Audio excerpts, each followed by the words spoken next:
Hello friends, మీ అందరికీ కూడా శుభం జరగాలని కోరుకుంటూ శ్రీ మహావిష్ణువు గరుడ వాహనుడై ముక్కోటి దేవతలతో దివి నుండి భూమికి దిగివచ్చి మనకి ఉత్తర ద్వారం గుండా మనకు దర్శన భాగ్యాన్ని ప్రసాదించే పరమ పవిత్రమైనటువంటి రోజైన ముక్కోటి ఏకాదశి లేదా వైకుంఠ ఏకాదశి శుభాకాంక్షలతో మరో కొత్త వీడియోతో మీ ముందుకు వచ్చేసిందండి మన ఛానల్. ఈ 2025వ సంవత్సరంలో డిసెంబర్ 30వ తేదీ మంగళవారం రోజు వస్తున్న ముక్కోటి ఏకాదశి రోజు ఇంట్లో సులువుగా పూజ ఎలా చేసుకోవాలి, ముఖ్యంగా ఈరోజు అసలు ఏం చేయాలి, ఏమి చేయకూడదు, ఇంకా సమర్పించవలసినటువంటి నైవేద్యాలు ఏమి పఠించాలి, ఉపవాస విధానము, ఉత్తర ద్వార దర్శనము, ఇలా ప్రతి ఒక్కటి కూడా క్లియర్గా ఈ వీడియోలో చూద్దామండి. మనకి 2025వ సంవత్సరంలో ముక్కోటి ఏకాదశి ఏ రోజున వస్తుంది, ఏకాదశి ద్వాదశి తిథులు, క్లియర్గా ఉపవాస విధానం, ఇవన్నీ కూడా నేను అప్లోడ్ చేసిన వీడియో ఉంది ఫ్రెండ్స్. అది ఎన్ స్క్రీన్స్లో డిస్క్రిప్షన్లో ఇస్తాను. ఇంట్రెస్ట్ ఉంటే విజిట్ చేయండి. అయితే ఈరోజు స్వామివారిని ఉత్తర ద్వారం గుండా వెళ్ళి దర్శించుకుంటారో వారికి వైకుంఠ ప్రాప్తి కలుగుతుందని, అనంతమైన పుణ్యం లభిస్తుందని, జన్మజన్మల పాపాలు నశించి పుణ్యలోక ప్రాప్తి కలుగుతుందని, అఖండ ఐశ్వర్యం ప్రాప్తిస్తుందని మన పురాణాలు చెబుతున్నాయి. ఈరోజు ముఖ్యంగా మనము చేయవలసింది ఇంట్లో దీపం పెట్టుకొని స్వామివారిని పూజించుకోవడము, ఆలయంకి వెళ్ళి ఉత్తర ద్వార దర్శనం చేసుకోవడము, ఉపవాసం ఉండడం.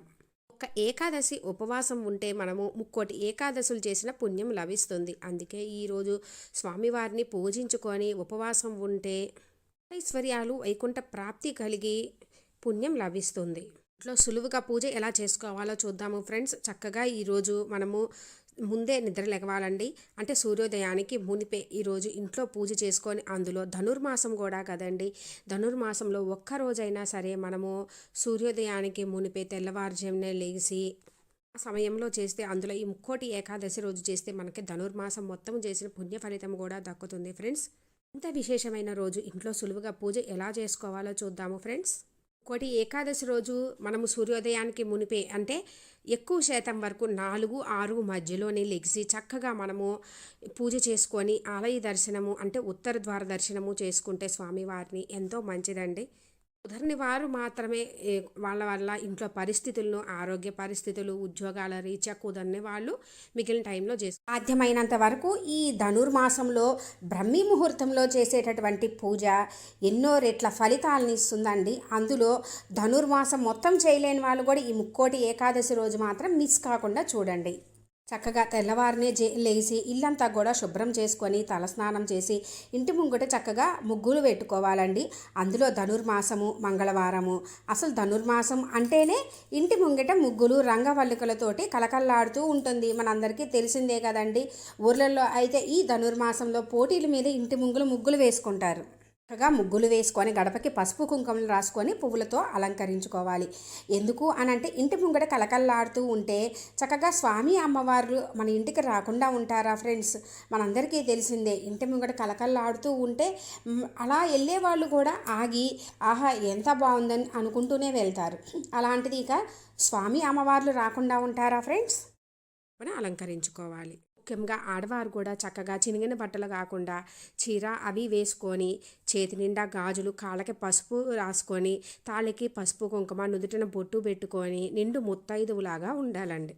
పూజ చేసుకునేటప్పుడు కూడా నైటీలు కాకుండా చక్కగా ఉంటే మంచిది. స్వామివారికి ఈరోజు పిండి ప్రమిదలు అంటేనే వెంకటేశ్వర స్వామికి, శ్రీ మహావిష్ణువుకి చాలా ప్రీతి.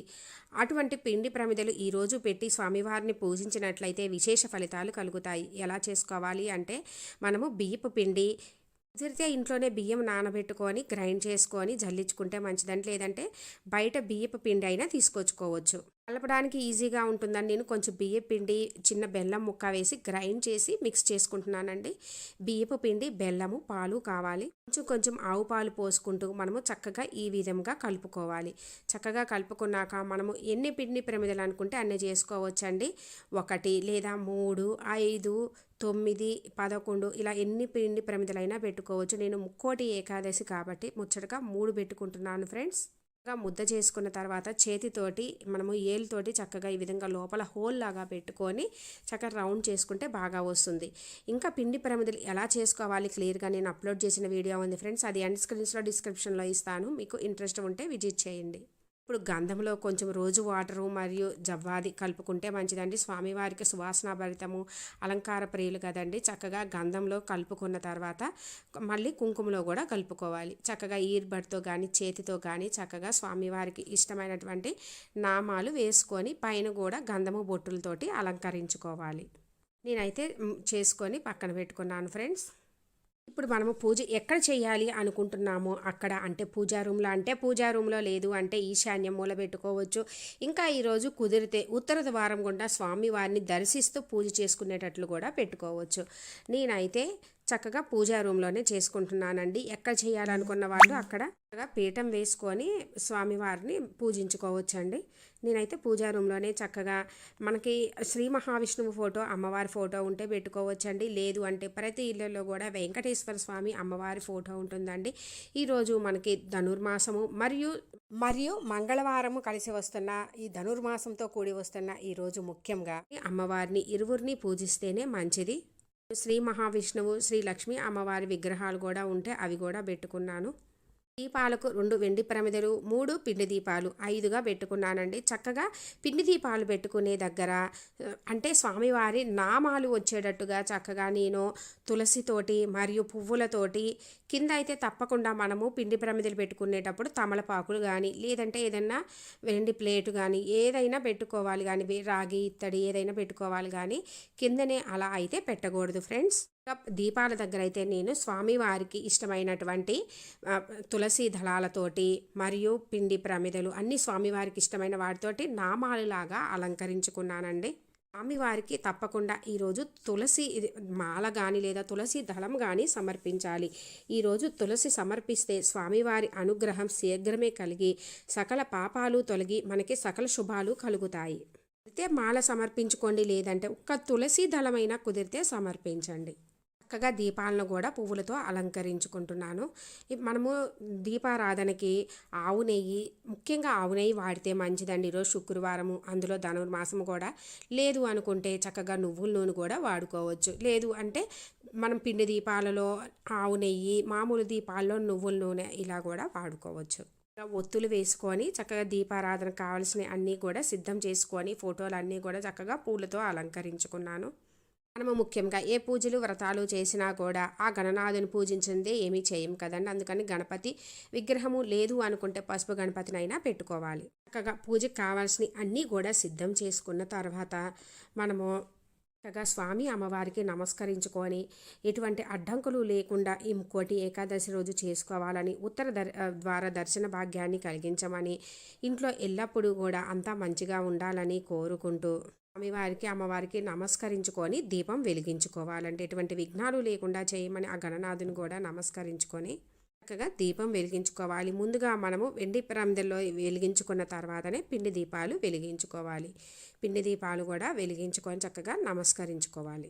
ముందుగా ఎటువంటి విఘ్నాలు లేకుండా చేయమని ఆ గణనాథుని ప్రార్థించుకొని గణపతి అష్టోత్తరము లేదంటే మీకు ఏమైనా గణపతికి సంబంధించినవి వచ్చినవి చదువుకుంటూ చక్కగా పువ్వులు అక్షింతలతోటి పూజించుకొని చక్కగా దీపం చూపించి ఏదైనా నైవేద్యంగా ఫ్రూట్ కానీ లేదంటే చిన్న బెల్లం ముక్క కానీ పెట్టుకోవాలి. ఇప్పుడు చక్కగా స్వామి అమ్మవారిని చక్కగా పువ్వులతోటి అక్షింతలతోటి ఇంకా మనకి కుదిరితే సువాసనాభరితమైన ఎటువంటి పువ్వులైనా తీసుకొచ్చుకొని పూజించుకోవచ్చు. ఇంకా స్వామివారు అలంకార ప్రియులండి, అందుకని చక్కగా అలంకరించుకోండి. మీకు సాధ్యమైనంత వరకు మీకున్న స్తోమతను బట్టి స్వామివారిని ఏ విధంగా అయినా సరే అలంకరించుకోవచ్చు. పువ్వులు అక్షింతలు సమర్పిస్తూ కానీ లేదు అంటే ఈరోజు తప్పక పఠించవలసినవి శ్రీ విష్ణు అష్టోత్తరము, లక్ష్మీ అష్టోత్తరము, శ్రీ విష్ణు సహస్రనామాలు, గోవిందనామాలు, భగవద్గీత పారాయణం. అందులో ఈ ధనుర్మాసంలో మనము శ్రీ కృష్ణాష్టకము, దశావతారాలు చదివితే మంచిదండి. ఇంకా కుదిరితే ఈరోజు తిరుప్పావై చదువుకున్నా కూడా మంచిది. అన్నీ చదవలేకపోయినా కూడా ఓం నమో నారాయణాయ అని 108 సార్లు అనుకుంటూ కూడా చేసుకోవచ్చు. లేదా మనం ఇంట్లో టీవీలో పెట్టుకొని వింటూ కూడా అక్షింతలు పువ్వులు సమర్పిస్తూ ఓం నమో నారాయణాయ అనుకుంటా కూడా చేసుకోవచ్చండి. ముఖ్యంగా ఈరోజు శుక్రవారం కూడా కదండి, అమ్మవారిని కూడా పూజించుకోవాలి.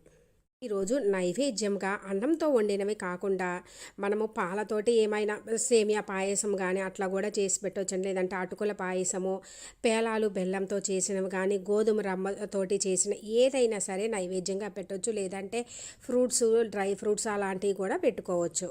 ముఖ్యంగా మనకి ఏకాదశి అంటేనే ఉపవాసం. ఈ ముక్కోటి ఏకాదశి రోజు గనక మనము ఉపవాసం ఉండి గోవింద నామస్మరణ చేస్తే సకల శుభాలు కలుగుతాయి. అసలు ఉపవాస విధానం ఎలా అంటే, ఉపవాసం అంటే దేవునికి దగ్గరగా ఉండడం అనండి. ఏదో ఉపవాసం తినకుండా ఉన్నాము, ఏదో ఒకటి చూసాము అట్లా కాదండి. దేవుని నామస్మరణలో గడుపుతూ తిండి మీద ధ్యాస లేకోకుండా ఆ దేవుని మీదే ధ్యాసతో ఉండడం అని అర్థం.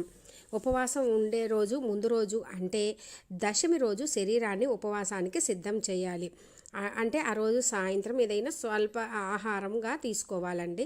ఏకాదశి రోజు కఠిన ఉపవాసం ఉండి రాత్రికి జాగరణ చేసామంటే మేల్కొని టీవీలో ఏదో ఒకటి పెట్టుకొని చూస్తూ ఉండడం కాదండి. స్వామివారికి సంబంధించి ఏదైనా చదువుకుంటూ స్వామివారి నామస్మరణలో ఉండడము, లేదు అనుకోండి ఏదైనా టీవీలో భక్తి సినిమాలు కానీ పాటలు కానీ పెట్టుకోవచ్చు.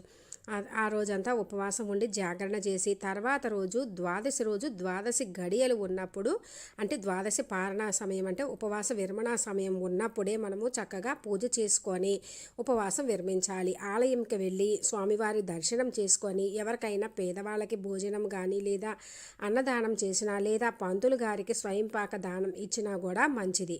ఉపవాసం ఉండలేని వారు పూజ అయ్యేంత వరకు కూడా తినకుండా ఉండాలి. లేదు అనుకుంటే కనుక పూట భోజనం చేయడము, లేదు ఇంట్లో అన్నానికి సంబంధించినవి వండినవి కాకుండా ఫ్రూట్స్, పండ్ల రసాలు తీసుకోవచ్చు. ఒంటిపూట భోజనం చేయాలి. ఇంకా తులసి తీర్థం తీసుకోవచ్చు. ఉండలేము, ఆ గట్టి ఆహారం తీసుకోవాలి అనుకున్న వాళ్ళు గోధుమ రవ్వ ఉప్మా అలాంటివి చేసుకొని కూడా తినవచ్చు. ఎందుకు ఈరోజు అన్నంతో చేసినవి తినకూడదంటే, అన్నంలో మురా అనే రాక్షసుడు దాగి ఉంటాడని, అలా తింటే అనారోగ్యం కలుగుతుందని చెప్తారండి.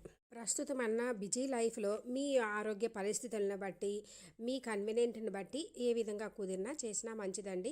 ఉపవాసం ఉండే స్తోమత ఉన్నవాళ్ళు మాత్రం తప్పకుండా ఈరోజు ఉపవాసం ఉంటే చాలా మంచిది. చక్కగా పువ్వులు, అక్షింతలు, తులసి దళాలతోటి స్వామి అమ్మవారిని పూజించుకున్న తర్వాత నైవేద్యం సమర్పించుకొని మనం చేసుకున్నటువంటి నైవేద్యం పెట్టి చక్కగా నిండుగా ఇప్పుడు ధూపం వేసుకోవాలి. ధూపం వేసుకున్న తర్వాత తప్పకుండా అయితే కొబ్బరికాయ కొట్టుకోవాలండి. మీరు ఏ నైవేద్యం పెట్టినా పెట్టకపోయినా చక్కగా తాంబూలం అవి పెట్టుకొని డ్రై ఫ్రూట్స్ పెట్టుకొని కొబ్బరికాయ కొట్టుకున్నా సరిపోతుంది. అంత పొద్దున్నే అంటే చేయలేము అనుకునేవాళ్ళు. ధూపం వేసుకున్న తర్వాత కొబ్బరికాయ కొట్టుకొని హారతి ఇచ్చుకోవాలి. హారతి ఇచ్చుకునేటప్పుడు స్వామివారికి సంబంధించిన ఏమైనా చదువుకుంటూ పెద్దగా ధ్వని వచ్చేటట్టు చదువుకుంటూ చేసుకోండి. ఏడుకొండలవాడ వెంకటరమణ గోవింద గోవింద, ఆపదముక్కులవాడ అనాథ రక్షక గోవింద గోవింద. చక్కగా హారతి ఇచ్చిన తర్వాత ఇంట్లో అందరూ మేలుకొని ఉండి స్నానాలు చేస్తే హారతి తీసుకోవాలండి. లేదు అంటే మీరు హారతి తీసుకొని పిల్లలందరూ మీ హస్బెండ్స్ వీళ్ళు లెగవకపోయినా ఆ తర్వాత లెగిసిన తర్వాత అయినా చక్కగా దండం పెట్టుకోమని చెప్పండి. పూజ అయ్యాక ఒకవేళ పూజ రూమ్ అనుకొని తలుపు దగ్గరగా వేయండి. లేదు విడిగా చేసుకుంటుంటే కొంచెం పక్కకు వెళ్ళండి. ఎందుకంటే ఆ సమయంలో స్వామివారు వచ్చి మనం చేసిన పూజను స్వీకరిస్తారు అని, మనం పెట్టిన నైవేద్యాలను స్వీకరిస్తారు అని చెబుతారండి. అందుకోసము చక్కగా ఇంట్లో పూజ అయిన తర్వాత తప్పకుండా ఇంట్లో తులసి కోట ఉంటే తులసి అమ్మవారి దగ్గర కూడా దీపం పెట్టుకొని పూజించుకోవాలి. ఇప్పుడు మనము చక్కగా సూర్యోదయానికి మునిపే చక్కగా పూజ అంతా చేసుకుంటాము. కుదరని వాళ్ళు ఆ తర్వాత వీళ్ళని బట్టి చేసుకుంటారు. ఇప్పుడు చక్కగా ఆలయానికి వెళ్ళి ఆలయంలో స్వామివారి ఉత్తర ద్వార దర్శనం చేసుకోవాలి. ఇంత పూజ మేము అంత పొద్దున్నే చెయ్యలేము, ఇంత పూజ చేయాలి అంటే టైం పడుతుంది అలా అనుకున్న వాళ్ళు చక్కగా దీపం పెట్టుకొని ఉత్తర ద్వార దర్శనం చేసుకొని వచ్చి కూడా మనము ఇంట్లో మిగిలిన అన్నీ చదువుకొని పూజ చేసుకోవచ్చు. కానీ తప్పకుండా అయితే ఇంట్లో దీపం పెట్టుకున్న తర్వాతనే మనము ఆలయానికి వెళ్ళాలి. మనము కొన్ని ముందే సిద్ధం చేసుకున్నాం అనుకోండి, ఆ రోజు పూజ చేసుకోవడానికి కూడా టైం సరిపోతుంది. చక్కగా ఇంట్లో ఆ టైంలో చేసుకుంటే మనకి ధనుర్మాస పుణ్య ఫలితం కూడా దక్కుతుంది. కాబట్టి చక్కగా చేసుకొని ఆలయానికి వెళ్ళి దర్శనం చేసుకోవచ్చండి. స్వామివారిని తప్పకుండా ఉత్తర ద్వార దర్శనం చేసుకోవాలి. ఈరోజు ముఖ్యంగా మనము చేయకూడనివి ఏమిటి అంటే ఇతరులను తిట్టడం, అసత్యం ఆడడము, చెడు పనులు చేయడము ఇలాంటివి ఏమీ చేయకూడదండి. ఇలాంటివి చేయకోకుండా స్వామివారిని నామస్మరణలో గడపండి. స్వామివారి ఓం నమో నారాయణ అని కానీ గోవింద గోవింద అనుకుంటూ చక్కగా స్వామివారిని తలుచుకుంటూ ఉండండి. తెలిసింది కదా ఫ్రెండ్స్, పరమ పవిత్రమైనటువంటి ముక్కోటి ఏకాదశి రోజు పూజ ఎలా చేసుకోవాలి అని. మీకు ఇంకా ఏమైనా డౌట్స్ ఉంటే కామెంట్ సెక్షన్లో అడగండి ఫ్రెండ్స్, రిప్లై ఇస్తాను. నా ఈ వీడియో మీకు కొంచెమైనా యూజ్ అయినట్లు అనిపిస్తే లైక్ చేయండి, షేర్ చేయండి, కామెంట్ చేయండి, సబ్స్క్రైబ్ చేసుకోండి. పక్కనే ఉన్న బెల్ ఐకాన్ క్లిక్ చేసినట్లయితే నేను అప్లోడ్ చేసిన ప్రతి వీడియో కూడా మీకు నోటిఫికేషన్ వస్తుంది ఫ్రెండ్స్. ఇంత పరమ పవిత్రమైనటువంటి ఈ రోజు స్వామివారిని భక్తి శ్రద్ధలతో మనస్ఫూర్తిగా పూజించుకొని శ్రీ మహావిష్ణువు గరుడ వాహనుడై ముక్కోటి దేవతలతో దివి నుండి భూమికి దిగివచ్చి ఉత్తర ద్వారం గుండా మనకు దర్శన భాగ్యాన్ని కలిగించే ఈ రోజు స్వామివారిని ఉత్తర ద్వార దర్శనం చేసుకొని స్వామి అమ్మవార్ల అనుగ్రహంతో మీకు అన్నింటా విజయం చేకూరాలని కోరుకుంటున్నాను ఫ్రెండ్స్. Thanks for watching.